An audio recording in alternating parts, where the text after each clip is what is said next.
ప్రాణం పోయిన పరాయి గడపతో చెరగిందా తల్లి? పెత్తనానికి వెళ్ళిందా?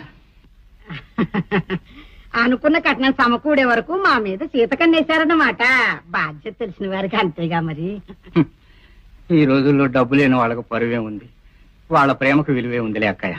అమ్మమ్మమ్మ అలా అనకండి అన్నయ్య గారు. డబ్బును మనం సంపాదిస్తాం కానీ అది మనం సంపాదిస్తుందా? ముష్టి డబ్బు ఇవాళ ఉంటుంది, రేపు పోతుంది. కానీ ఆ అపేక్షలు ఎక్కడికి పోతాయి? అందుకనేగా ఇస్తానని కట్నం డబ్బు పువ్వుల్లో పెట్టినట్టు మూటగట్టి తెచ్చారు. ఈనాటికి మోక్షం కలగలేదు అక్కయ్య.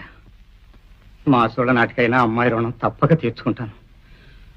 చేతిలో చిల్లి గవ్వలేని వాడిని, తల్లి లేని బిడ్డ దగ్గరకు వట్టి చేతులతో రాలేక కాసిన సున్నుండలు చేయించుకొచ్చాను. ఆ సునా చోద్యమా, కట్నానికి బదులు సున్నుండలా? సున్నపుండలు తేలేకపోయావు. కళ్ళబల్లి ప్రాణులకు వచ్చి కట్నం ఎగ్గొడదాం అనుకున్నావా? ఆ కట్నంతో పాటు సున్నుండగా